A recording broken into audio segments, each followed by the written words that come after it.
Praise the lord. దేవునికి స్తోత్రం. అందరూ బాగున్నారా? దేవుని దేవులు అందరం బాగున్నాం అనుకుంటున్నాం. మొదటిగా మనం చిన్న ప్రార్థన చేసుకుందాం. వాక్య నిమిత్తము మనం ప్రార్థన చేసుకుందాం. కన్న తండ్రి, మీకు వందనాలు ప్రభువా. ముందుగా మీరు మా అందరిని ప్రేమించి ఇంకొక రోజునిచ్చినందుకు స్తోత్రాలు ప్రభా. ఈ సమయంలో ఇంతవరకు కూడా ప్రభా మీకు మహిమ జరిగించినందుకు వందనాలు. కొన్ని విషయాలు ప్రభా మీ యొక్క లేఖనాల నుంచి చాలా విషయాలు నేర్చుకుంటుండగా సహాయం చేయండి ప్రభా. ఎటువంటి డిస్టర్బెన్స్ కలగకుండా చూడండి. వెనకల చెవులను గ్రహించే మనసును మా అందరికీ ఇవ్వండి. మమ్మల్ని సరిచేయండి, మాకు నేర్పించండి. మమ్మల్ని ప్రార్థన చేస్తూ మమ్మల్ని ఆదరించమని ప్రార్థన చేస్తూ యేసు నామములో ప్రార్థిస్తున్నాను తండ్రి, ఆమేన్.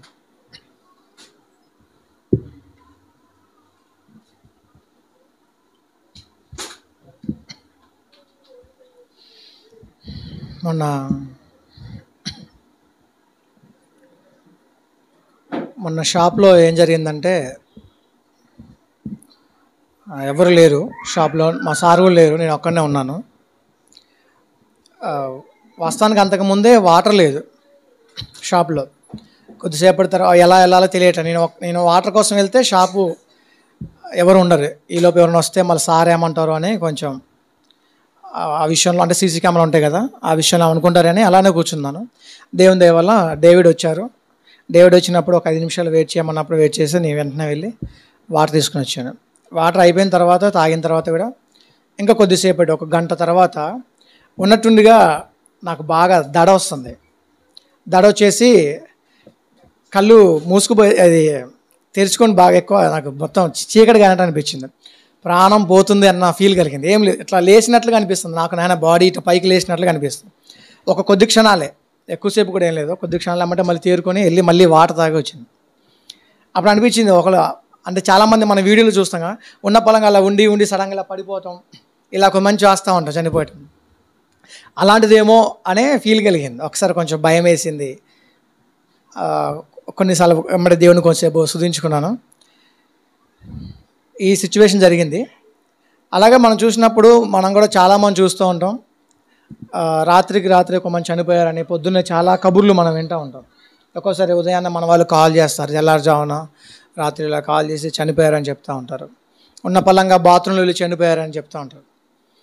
ఇలాగ చూస్తే ఆదాము మొదలుకొని నేటి వరకు కూడా చాలామంది చనిపోతున్నవారుగా మనం తెలుసు. చిన్నపిల్లలకి తెలుసు, పెద్దవారికి చెప్పాల్సిన వారు, పుట్టిన ప్రతి ఒక్కరు కూడా చనిపోతారనే విషయం అందరికీ తెలుసు కదా. తెలుసా తెలియదా? చనిపోతారని తెలుసా? తెలుసు. అంటే దాన్ని బట్టి ఏమర్థమవుతుంది, అందరూ ఇక్కడ ఉంటే అందరం వెళ్ళేవారిగానే మనం కనబడుతున్నాం, కానీ ఉండేవారిగా లేదు. అందరం వెళ్ళవలసిన వారు ఉన్నాం, కానీ ఇక్కడ ఉండేటువంటి వారిగా మనం కనబడలేదు. మరి ఇలా మన ముందు చాలామంది చనిపోతున్నప్పుడు మన ఇంటి పక్కన వారు, మనతో పనిచేసేవారు, మన స్నేహితులు, మన సహోదరులు, లేకపోతే మన ఇంట్లో వారు ఇలా చనిపోతున్నప్పుడు కూడా అన్నీ తెలిసి కూడా చాలామంది ఆ మరణం జరుగుతున్నప్పుడు చాలామంది దాంట్లో ఉన్నటువంటి ఆ గొప్ప ఆ విషయాన్ని ఎవరు గ్రహించలేకపోతున్నారు. నిజమే కదా, అందరూ చనిపోతున్నారు అని ఎవరు కూడా మారట్లేదు. వాస్తవంగా చెప్పాలంటే ఆ మరణం మనకి ఒక పాఠాన్ని నేర్పిస్తున్నట్టుగా మనం చూడొచ్చు. ఏంటి, మరణం మనకి పాఠం నేర్పిస్తుందా? అవును. మన వాళ్ళు ఎవరైనా చనిపోయినప్పుడు ఆ చావు కార్యక్రమానికి వెళ్ళినప్పుడు అక్కడ వాళ్ళు చనిపోయినప్పుడు మనం చూసినప్పుడు మనకి కరెక్ట్గా అక్కడ నిల్చొని ఆలోచన చేస్తే నెక్స్ట్ ఆ ప్లేస్లో మనమే అనేటువంటి విషయాన్ని మనం నేర్చుకోవచ్చు కదా. కాబట్టి చూద్దాం. యెషయా గ్రంథం 47వ అధ్యాయము 15వ వచనంలో ఏముంటుందంటే, యెషయా గ్రంథం 47వ అధ్యాయము 15వ వచనం.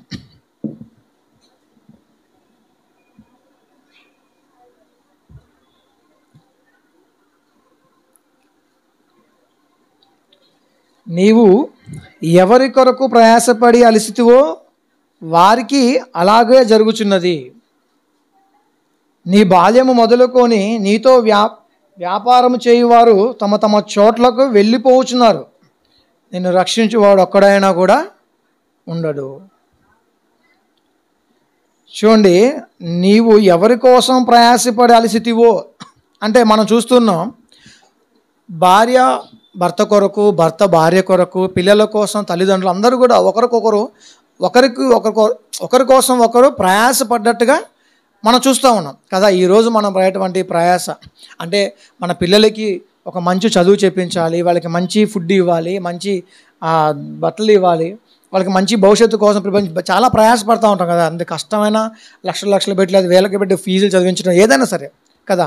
మనం కూడా చెప్తాం, ఎవరికో ఏమంటాం, అరే మేము ఎంత కష్టపడ్డా మీకోసమేరా అని పిల్లలతో చెప్తూ ఉంటారు, పక్కన వాళ్ళతో కోసం చెప్తూ ఉంటారు, మనం ఏది చేసినా మా పిల్లల కోసమేనండి అని చెప్తూ ఉంటారు కదా.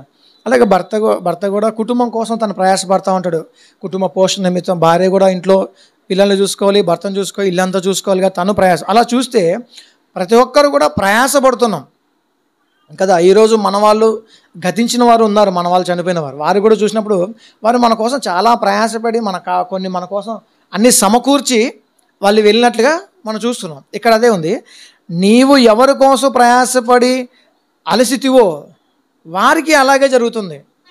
మనం ఈరోజు ఎంత ప్రయాసపడి ఎంత అందరికీ ఏమి చేయాలని చూసినప్పుడు కూడా చివరికి వారైనా మిగులుతారా అంటే లేదు. దీని అర్థం ఏంటంటే నువ్వు ఉండవు, నేను ఉండను, మనం ఎవ్వరం కూడా ఉండమని అర్థం చేసుకోవాలి కదా. చూడండి, నీ బాల్యము మొదలుకొని నీతో వ్యాపారం చేయవారంటే మన బాల్యంలో మనతో ఉన్నవారు, ఇప్పుడు మన స్నేహితులు ఉన్నారు, మన ఫ్రెండ్ మన ఊర్లో ఉన్నప్పుడు మనతో పాటు చదువుకున్న ఫ్రెండ్ చనిపోయాడనే విషయం తెలిసినప్పుడు మనం అక్కడికి వెళ్ళినప్పుడు మనం అక్కడ దాన్ని చూసి ఏం నేర్చుకోవాలి మనకు అనిపిస్తుంది. చిన్నప్పుడు అతనితో ఉన్నటువంటి మన స్నేహం, మనం తిరిగినటువంటి ప్రాంతాలు, తనతో గడిపినటువంటి క్షణాలు, లేకపోతే మన ఆటలు, ఇవన్నీ మనకి జ్ఞాపకం వస్తూ ఉంటాయి కదా. కరెక్ట్గా నిల్చొని ఆలోచన చేసినప్పుడు మనం పంచుకుంటూ ఉంటాం, వాడు అట్లా ఇట్లా అని వచ్చిన స్నేహితులతో మాట్లాడుతూ ఉంటాం కదా. అప్పటికి ఇంకొక మాట కొంటా, నిన్నటి వరకు బాగానే ఉండేవాడు, నిన్ననే నాకు ఫోన్ చేసిండు, నిన్న నాకు ఏడగలిసిండు, అరే తెల్లారిపాటికి నాకు అమ్మడి ఫోన్ వచ్చిందని రకరకాలుగా ఎవరికి తెలిసిన విధంగా వాళ్ళు అట్లా మాట్లాడుకుంటూ ఉంటాం, మనందరికీ తెలిసిన విషయాలే కదా. అప్పుడు మన ఫ్రెండ్ యొక్క శవం చూసినప్పుడు కూడా మనకి అర్థం కావాలి, నేటి తర్వాత ఆ ప్లేస్లో మనమే అని. ఇంకోటి మనం ఏం అర్థం చేసుకోవాలంటే, వాడు ఒకప్పుడు ఇంత చదివాడు, ఇంత ఉద్యోగం సంపాదించుకున్నాడు, వారి పిల్లల కోసం ఇన్ని చేశాడు, వాడి కుటుంబం కోసం అన్ని స్థలాలు కొన్నాడు, అవన్నీ చేశాడు, కానీ ఈరోజు వాడు ఏమీ తీసుకుపోవట్లేదు, రేపు నేను కూడా అంతే, కాబట్టి నా ప్రయాస వ్యర్థమే అనేటువంటి ఆలోచన అనేటువంటి ఆ యొక్క గ్రహింపు మనకు వచ్చినప్పుడు నిజంగా ఖచ్చితంగా మనకి మారు మనసు వచ్చేస్తుంది కదా. సావు కార్యక్రమం వెళ్ళినప్పుడు అక్కడ చూసినప్పుడు ఖచ్చితంగా మనకు మారు మనసు వచ్చేస్తుంది ఎప్పుడు ఆలోచన చేసినప్పుడు. అలాగే తర్వాత ఏంది, నీతో వ్యాపారం చేయవారు కూడా, ఇప్పుడు మన పార్ట్నర్షిప్ ఎవరైనా కలిసి వ్యాపారం చేసినాం అనుకోండి, వ్యాపారం ఏదైనా రియల్ ఎస్టేట్ సంథింగ్ ఏదైనా చేసాం అనుకోండి, అప్పుడు కూడా తను కూడా చనిపోయినప్పుడు వెళ్ళినప్పుడు చెప్తాడు, చూసావా నేను చాలా రియల్ ఎస్టేట్ చేసా, చాలా స్థలాలు కొన్నా, చాలా సమకూర్చినా, నేనేమి తీసుకుపోవట్లేరా అంటే ఆ శవం మనకి పాఠం నేర్పిస్తుంది. ఆ మరణం అనేది మనకేం నేర్పిస్తుంది, పాఠాన్ని నేర్పిస్తుంది కదా.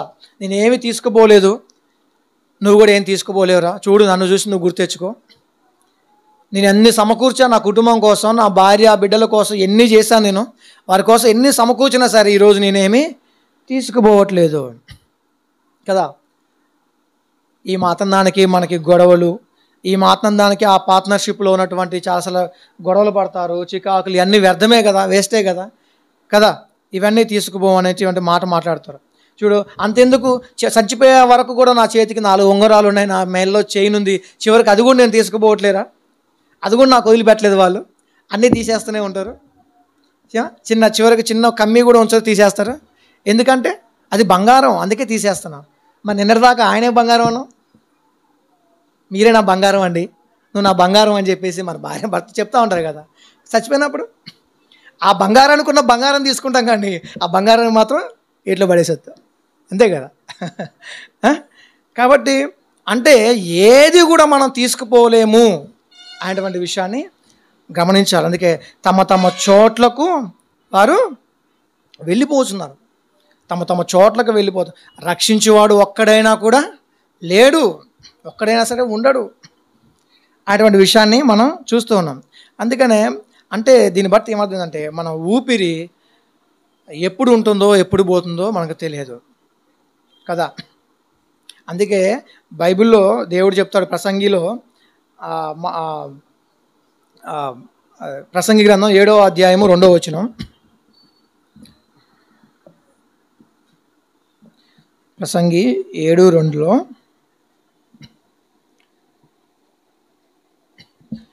విందు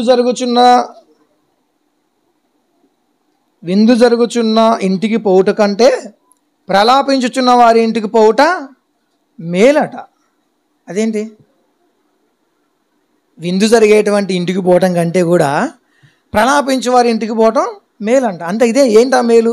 ఆ ఫంక్షన్కి పోవటం కంటే చనిపోయినప్పుడు పోతే మనకి మేలు. ఆ శవాన్ని చూసి, ఆ చావును చూసి మనకు ఒక బుద్ధి కలిగిద్దని, అదొక మేలు. ఎప్పుడు మనం నిలబడి దాని అంతా గ్రహించినప్పుడు మనకు ఆ జ్ఞానం ఎంత మనకి తెలుస్తుందని దాని అర్థం కదా. అంతే కదా. చాలామంది చూడండి, మా అక్క ఒక ఉంది, అప్పుడు నేను చావులకి కబుర్లు వచ్చినప్పుడు పోదామంటే ఆ అక్క రానంటది. ఎందుకు అక్క రావచ్చు? ఆడబోతాను, ఆడికి పోవాలంటే చాలా కండిషన్లు ఉంటాయి. ఏంటక్క కండిషన్లు అంటే, మంచి బట్టలు వేసుకొని పోకూడదు, ఏం పెట్టుకొని పోకూడదు. అదే ఫంక్షన్కి అయితే అబ్జెక్షన్లు ఉండవు కదా. చావుకు ఇట్లా పోతే మేమేం తెట్టొచ్చింది అనుకుంటారు కదా అని. అందుకే చూడండి, చావుకి ఎక్కువ మగవాళ్ళని పంపిస్తారు, ఆడవాళ్ళు చాలా తక్కువ మంది పోతారు కదా. ఫంక్షన్లకి అయితే ఆడవాళ్ళు తగ్గడాక ముందు తయారు వెళ్తారు, చావు కార్యక్రమాలకి అయితే ఎక్కువ శాతం మగవాళ్ళే పడతారు కదా. ఎందుకంటే అక్కడ కండిషన్స్, అదొక సందర్భం. కాబట్టి ఇక్కడ ఏం చెప్తుందంటే చూడండి, విందు జరుగుతున్న ఇంటికి పోవడం కంటే ప్రలాపించుచున్న ఇంటికి పోతా మేలంట. ఎందుకంటే ఎలా అనగా మరణము అందరికీ వచ్చును కనుక బ్రతుకువారు దాని మనస్సున పెట్టుదురు. అక్కడికి పోయినప్పుడు ఆ మరణాన్ని చూసినప్పుడు ఆ చావును చూసినప్పుడు మనకు కూడా మనసులో రేపు తర్వాత కూడా నా స్థితి ఇదే కదా, ఏమవునో కదా అనేటువంటి ఆలోచన ఇవన్నీ కూడా మనకి కలుగుతుంది. కాబట్టి అది మేలని చూస్తున్నాం. కాబట్టి మనం ఏం గమనించాలంటే ఎప్పటికైనా పోయేటువంటి ప్రాణం ఏ క్షణమో ఏమో తెలియదు. కాబట్టి ఈ మాత్రానికి ఈ గొడవలు, ఈ కొట్టుకోటాలు, అవమానాలు ఇవన్నీ కూడా అవసరం లేదు. ఇవన్నీ కూడా మనకి అవసరం లేదు. ఫస్ట్ నేను చెప్పింది అదే. నాకు జరిగిన విషయం వాస్తవంగా అయితే ఇప్పటివరకు కూడా నాకు కూడా తెలియదు ఆ విషయం. మన జరిగిన సిచ్యువేషన్ అంతా ఇబ్బందిగా అయింది నాకు. గత 2-3 రోజుల నుంచి బాగా స్టమక్ పెయిన్, ఇప్పుడు కూడా పెయిన్ వస్తూనే ఉంది. నైట్ హాస్పిటల్కి వెళ్ళాను. చెప్పలేము ఎప్పటికీ ఏమవుతుందో తెలియదు. కాబట్టి ఎలా అవుతుంది కాబట్టి అందుకే బైబిల్లో దేవుడు ఒక మాట చెప్పింది ఏమిటంటే, మనమంట ఎప్పటి వారం అంట, నిన్నటి వారమే కానీ రేపటి వారం కాదు. చూడండి ఆ మాట యోబు గ్రంథం 8వ అధ్యాయం 8వ వచనంలో ఉంటుంది. ఈ మాట గురించి యోబు గ్రంథంలో ఉంటుంది. 8వ అధ్యాయము 8వ వచనంలో చూడండి. ఏమీ తెలియదు. మనం అంటే ఎప్పటి వాళ్ళం అంట, నిన్నటి వాళ్ళం అంట. రేపు అనేది లేదు మన జీవితంలో. రేపు కాదు, తర్వాత గంట కూడా లేదు. చెప్తామా మనం గంట తర్వాత ఉంటామని? చెప్పలేం కదా. రేపు అనేది మనకుందని చెప్తామా? లేదు. దేవుడు నిజంగా ఈ మరణం, ఈ రేపటి అనేటువంటి విషయం, మరణాన్ని చాలా రహస్యంగా ఉంచడం ఎంత మేలైంది తెలుసా. నిజంగా మనం రేపే చచ్చిపోతామని తెలిసింది అనుకోని ఇది ఏం చేస్తాం? మనం ఆస్తులు కూడబెట్టుకుంటామా? లేదు. ఇంకేం చేస్తాం? బంగ్లాలు సంపాదించుకుంటా? లేదు. ఇంకేం చేస్తాం? అందరితో సమాధానం కలిగి ఉంటాం, మంచిగా ఉంటాం. ఎట్లాగో చచ్చిపోతున్నా, ఏం తీసుకుపోయేది కాదని చెప్పేసి మంచిగా ఉంటాం. అందుకే దేవుడు అది చెప్పలే, నువ్వు ఎప్పుడు చచ్చిపోతావు అని చెప్పలే. అంటే ఎప్పుడేం చచ్చిపోవచ్చు కాబట్టి నువ్వు ప్రతిదినం కూడా మంచిగానే బ్రతకాలి, అందరితో మంచి సమాధానం కలిగి ఉండాలి అనేటువంటి విషయాన్ని మనం గమనించుకోవాలి. మనం అంటే ఎప్పటి వారం అంట, నిన్నటి వారమే. మనకంటూ రేపు అనేది లేదు, అది తెలియదు, మనం చెప్పలేం. కాబట్టి మనం నిన్నటి వారం. అందుకని చూడండి, రాజశేఖర రెడ్డి గారి విషయం కూడా మనందరికీ తెలుసు. ఆయన గారు మంచిగా రచ్చబండ అనే కార్యక్రమానికి బయలుదేరి హెలికాప్టర్లు ఎక్కారు, మంచిగా వెళ్తున్నారు. ఆయన కోసం చాలామంది అక్కడ వెయిట్ చేస్తూ ఉన్నారు దండలు పట్టుకొని కదా. ఆయన రాగానే ఆయన దండ, ఆయన వస్తే వేద్దాం అనుకున్న దండలు ఆయన శవానికి వేయాల్సి వచ్చింది కదా. అనుకున్నాడా అట్లా జరిగిద్దని? చెప్పలేము కదా. అలాగే మన జీవితంలో మన చుట్టూ ఉన్నటువంటి ఇలాంటి చావులు ఇవన్నీ గమనించినప్పుడు మన పక్కన వారు, మన తోటి పనివారు, మన సహోదరులు, మన ఆత్మీయులు, చుట్టాలు, బంధువులు, స్నేహితులు అందరూ చనిపోయినప్పుడు ప్రతిసారి కూడా మనకంటూ ఏం తెలుస్తుందంటే ఆ చావులన్నీ కూడా మనకు ఒక పాఠాన్ని నేర్పిస్తున్నాయి. మరి ఏం చేయాలి ఈ పాఠం వల్ల? మరి ఇలా చనిపోయినప్పుడు మనకు తెలిసినప్పుడు ఏం చేయాలంటే చూడండి, ఏం తీసుకుపోతాం, మనకు ఆ గ్రహింపు వచ్చినప్పుడు మనం ఏం చేయాలంటే అందరితో సమాధానం కలిగి మనం తీసుకుపోయేది ఏంటండి? మనం మరణించిన తర్వాత పోయేటప్పుడు ఏం తీసుకెళ్దాం? ఏమీ తీసుకెళ్ళాం. అందరికీ తెలుసు ఆ విషయం, తెలుసు. చాలామందితో ఆ మాటలు చెప్తూ ఉంటాం కూడా కదా. అయినా సరే మనం ఇంకా ఏదో ప్రయాసపడేట్టుగా, అంటే మనకు ఎక్కువైతే కాదు, ఎక్కువ డబ్బు కోసం ఆశపడే వారి కోసం, ఏదో సాధించాలని వారి కోసం ఈ మాటలు వర్తించవచ్చు. కాబట్టి మనం అంటూ ఏమిటి, మనం తీసుకుపోయేది ఒకటే, ఏంటంటే మంచి పని. అదేంటంటే దేవుని పని, మంచి క్రియలు మాత్రమే మనతో పాటు, మన సమాధానం మాత్రమే మనతో పాటు మనం తీసుకెళ్తాం. అది ఎక్కడ అంటే చూడండి, ప్రకటన గ్రంథం 14వ అధ్యాయం 13వ వచనంలో ఉంటుంది ఆ మాట. ప్రకటన గ్రంథం 14వ అధ్యాయం 13వ వచనంలో ఉంది.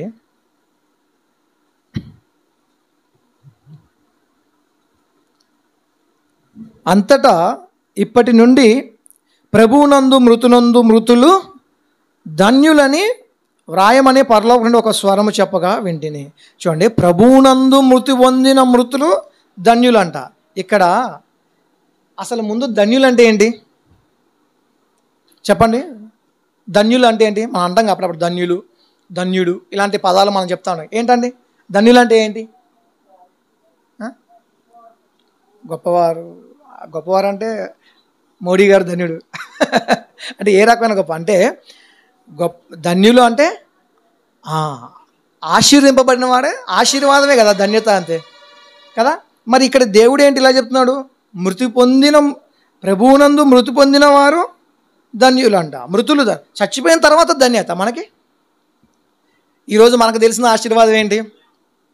దేవుడు నాకు పిల్లల్ని ఇచ్చారు, దేవుడు నాకు ఉద్యోగం ఇచ్చాడు, దేవుడు నాకు కొంచెం అది ఇచ్చాడు, ఇది ఇచ్చాడు, నన్ను ఆశీర్వదించాడు అని చెప్పుకుంటూ ఉంటాం. ఎంతకాలం ఉంటాయి ఏంటి ఈ ఆశీర్వాదాలు మనకి? ఇవి ఉండవు కదా. కానీ మృతి పొందిన తర్వాత కూడా మనం ధన్యులం అంట. అంటే మృతి పొందిన తర్వాత మనకి ఆశీర్వాదం. ఏంటి ఆశీర్వాదం? అంతే కదా, మృతి పొందిన తర్వాతే కదా మనకి అసలు జీవితం. చనిపోయిన తర్వాతే కదా అసలు ఆశీర్వాదం అంటేనే అది.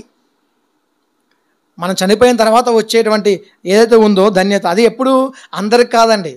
చూడండి, ఈ పదం చాలామంది చచ్చిపోయిన తాగుబోతుడికి పెడతారు, తిరుగుబోతులకి పెడతారు, వ్యభిచారకుడికి పెడతారు, రకరకాలు చేసి అందరికీ ఈ పదం పెడతారు. ఏమని? ప్రభువునందు మృతి పొందిన మృతులు ధన్యులు అని అందరికీ పెడతారు. అది అందరికీ వర్తించేది. ప్రభువునందు కదా, ప్రభువునందు మృతి పొందిన మృతులు ధన్యులు అంటే దీన్ని బట్టి మీకు ఏమర్థమైంది? మనం సచ్చేలోపు మనం ఎక్కడ ఉండాలంట? ఎక్కడ ఉండాలి చెప్పండి గట్టిగా. ప్రభువునందు. మనం సచ్చేలోపు మనం ప్రభువునందు ఉన్నట్లయితే, ప్రభువునందు ఉండి చనిపోయినట్లయితే అప్పుడు మనం ధన్యులం. ఇదే అండి ఆ మరణ వార్త వల్ల, ఆ మరణ సందేశాల ద్వారా, ఆ మరణాల ద్వారా మనకు తెలిసినటువంటి ఒక జ్ఞానము కానీ, ఆ ఆలోచన కానీ ఏంటంటే మనం చచ్చేలోపు ప్రభువులో ఉండి చనిపోవాలి, ప్రభువు పని చేస్తూ చనిపోవాలి.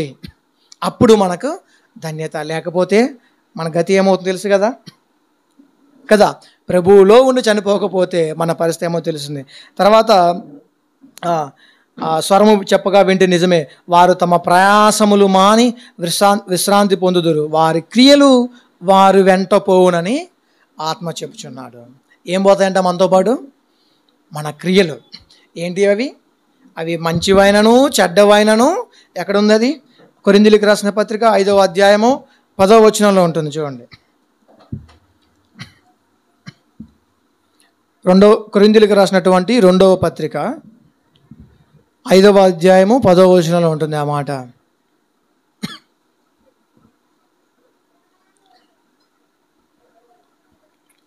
చెబుతారా?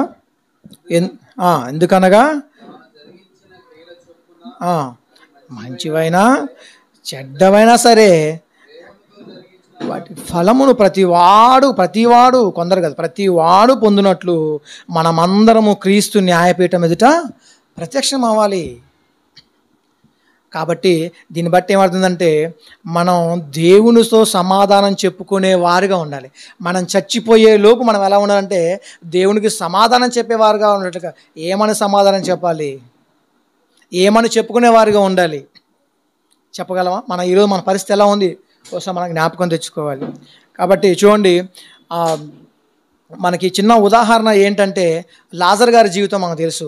లాజర్ గారి జీవితం జరిగిన ఆ సంఘటన, ధనవంతుడు లాజర్ గారి మధ్య జరిగిన సంఘటన ఏదైతే ఉందో ఆ చరిత్రను బట్టి మనకి తెలుస్తుంది. చెప్పండి, లాజర్ గారు బ్రతికినప్పుడు ఈ భూమి పైన ఆయన ఎలా బ్రతికాడు? చెప్పండి, జ్ఞాపకం లేదా? జ్ఞాపకం తెచ్చుకోవాలి. అవన్నీ అలా జ్ఞాపకం ఉంటేనే మన ఆధ్యాత్మిక జీవితం డెవలప్మెంట్ కదా. ఎలా ఉంది లాజర్ గారు? మార్తా మరియా సహోదరు లాజర్ గారు కాదండి, ధనవంతుడు లాజర్ గారు జరిగిన సంఘటన ఉంది కదా, అది ఎలా ఉంది ఆయన పరిస్థితి? ధనవంతుడు తిని పడేసినటువంటి ఒక ముక్కలు, రొట్టె ముక్కలు తినేటువంటి వాడిగా ఉన్నాడు ఆయన. కుక్కలు వచ్చి ఆయన కురుపులన్నీ నాగేటటువంటి వ్యక్తిగా ఆయన ఉన్నాడు. అటువంటి స్థితి ఆయనది. ఆయన జీవితం ఆశ్రయింపబడిందా భూలోకం మందు ఉన్నప్పుడు? కానీ చనిపోయిన తర్వాత ఆయనకి ఆశీర్వాదం వచ్చింది కదా. ఎక్కడికి వెళ్ళి డైరెక్ట్గా నిత్యత్వంలోకి వెళ్ళిపోయాడు. అక్కడ అబ్రహాం గారు రొమ్మును అనుకుని ఉన్నాడు అనమాట కదా. కాబట్టి మనం మృతి పొందేసరికి మనం ప్రభువులో ఉంది మృతి పొందాలి. అప్పుడు మనం ఎలాగ చనిపోయినా, అది హార్ట్ అటాకే రానివ్వండి, యాక్సిడెంటే కానివ్వండి, ఇంకా ఏ రకంగా ఎలాంటి రకంగా మన మరణం వచ్చినప్పటికీ ప్రభువులో ఉండి ప్రభువునందు మనం చనిపోయిన వాట్లయితే మనకది మేలు.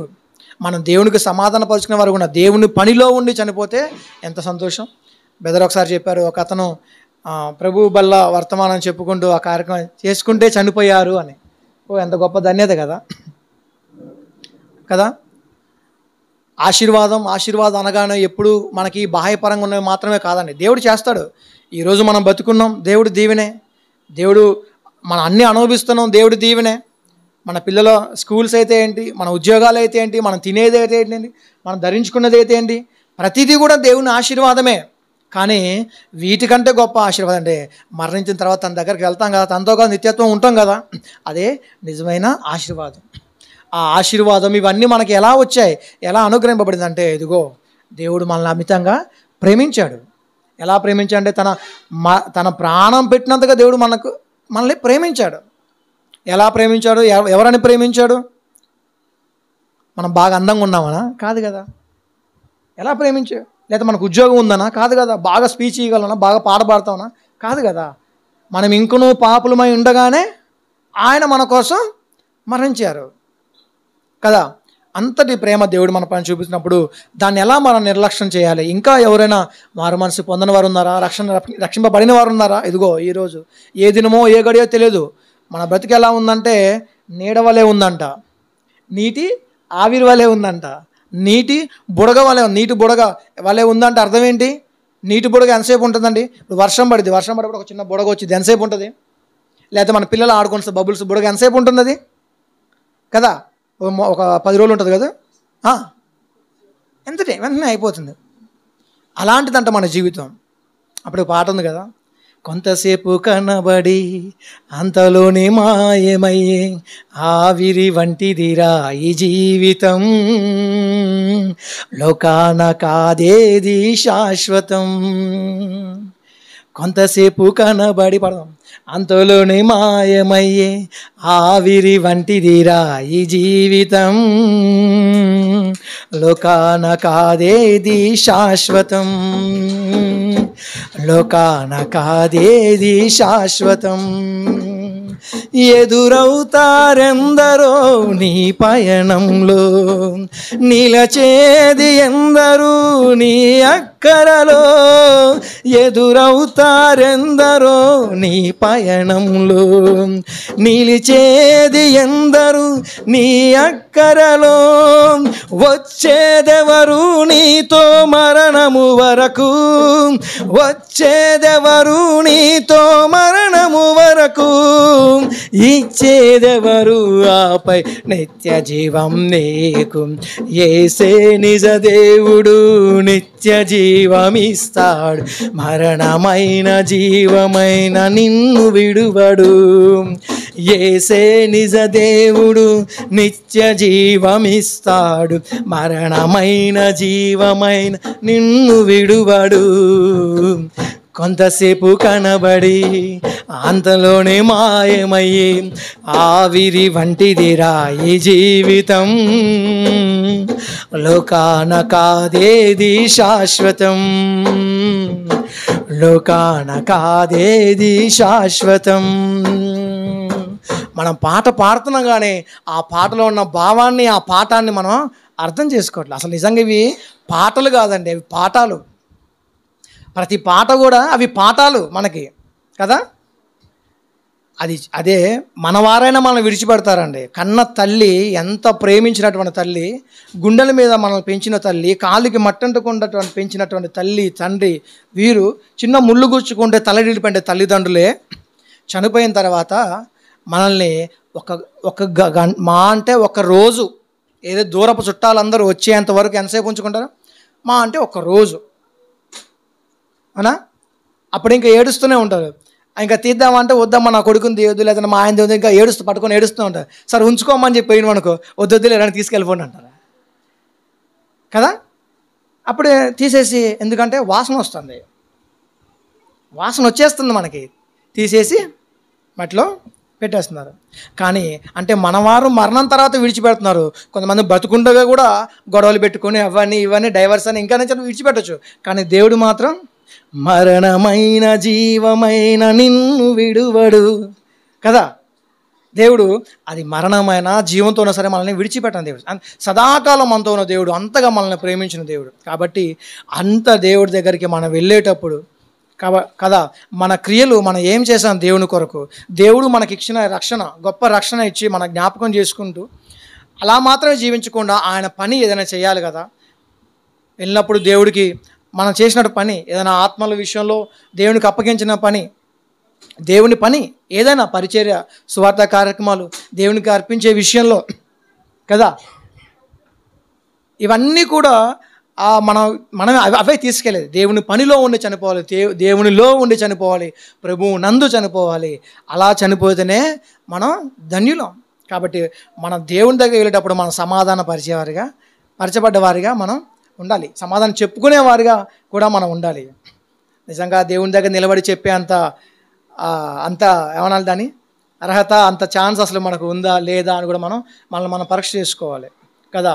తలెత్తి కూడా చూసుకోలేస్తామా దేవుని? చూడలేదంటే అర్థం ఏంటి? మన క్రియలు బాగలేదని అర్థం, అంతే కదా. దేవునికి ముఖం చూపించుకోలేకపోతున్నాం అర్థం ఏంటి? మన క్రియలు మంచిగా లేవనే కదా కదా. అదే నిజంగా మనం దేవుని మంచి క్రియలు చేసుకుంటూ దేవునిలో ఉంటే దేవుని దగ్గర మనం సమాధానం చెప్పుకోవడానికి అంత కూడా బాగుంటుంది కదా. కాబట్టి ఇంకోటి ఏంటంటే మన వయసు కూడా పెరిగిపోతుంది. ప్రతి బర్త్డే చేస్తున్నాం అంటే అర్థం ఏంటంటే వయసు పెరుగుతుంది. మన హ్యాపీ బర్త్డే అంటున్నాం, నిజంగా చెప్పండి మనం ముసలోళ్ళు అయిపోతున్నాం, అది హ్యాపీయా అన్హ్యాపీయా? హ్యాపీ బర్త్డే అంటున్నాం అంటే అర్థమైంది సంవత్సరం పెరుగుతుందనే కదా. సంవత్సరం పెరుగుతుందంటే మనం కుర్రోళ్ళు అవుతున్నామా? ఏమవుతున్నాం? చిన్నపిల్లలు అయితే కుర్రోళ్ళకి వస్తారులే, కానీ మనం ఏమవుతున్నాం? ముసలి వల్ల అయిపోతున్నాం. అంటే మన రోజులు దగ్గర పడ్డాయి, మన రోజులు దగ్గర. అందుకే ప్రభువారు, అందుకే ఆయన ఎప్పుడు వస్తారనే విషయం కూడా చెప్పలే, ముందే చెప్తే మన ఆ రోజు వరకు మనం పాపం చేసుకుంటుంటే దేవుడు వచ్చే రోజు వరకు మంచిగా అన్నీ ఒప్పుకొని విడిచిపెట్టి వరకుండా కదా. ఆయన వచ్చే విషయమో తెలియదు, మనం ఎప్పుడు పోతాం అనే విషయం కూడా తెలియకుండా దేవుడు రహస్యంగానే ఉంచడానికి గల కారణం ఏంటంటే మనలో మార్పు, మనం ఆయన స్వరూపంలోకి మార్చబడి ఉండట్లుగా కదా. కాబట్టి ఇప్పటిదాకా మనం ఏం నేర్చుకున్నాం అంటే మన ప్రాణం ఎప్పుడు ఉంటుందో ఎప్పుడో తెలియదు. మనతో ఉన్నవారు మన బాల్యము మొదలుకొని మనతో వ్యాపారం చేసేవారు వరకు, అంటే మన బాల్య స్నేహితుల నుంచి ఈరోజు మనం పనిచేస్తూ మన పక్కన మన పార్ట్నరో లేకపోతే మనతో మన కొలీగ్స్ అంటాం కదా, అలా ఎవరైనా సరే అంతవరకు కూడా అందరూ వారి తమ చోట్లకి వెళ్ళిపోతూ ఉన్నారు. మనం కూడా వెళ్ళిపోవాల్సిన వారమే, ఎవరు ఇక్కడ ఉండవలసిన వారు కాదు. ఇక్కడ ఉండవలసిన అవసరం లేనప్పుడు ఇక్కడ అన్నీ సమకూర్చుకోవాల్సిన అవసరం కూడా లేదు. ఇక్కడ మనమే లేనప్పుడు అంతా మనకు అవసరం లేదు, దేవుడు ఇస్తాడు. ఇచ్చినంత వాడితో మనం తృప్తి పొందాం, దేవుడు మనల్ని చూసుకుంటాడు కదా. దేనికోసం మనం ప్రయాసపడవలసిన? మనం ప్రయాసపడాల్సింది దేవుని పని నిమిత్తం, ఆయన రాజ్యం నిమిత్తం. ఆయన రాకడ వస్తుంది కాబట్టి ఆయన మనకు అప్పచెప్పినటువంటి పని, మీరు వెళ్ళి సమస్త జనులను శిష్యులుగా చేయండి, దేవునికి దగ్గరికి అందరిని చేర్చాలి.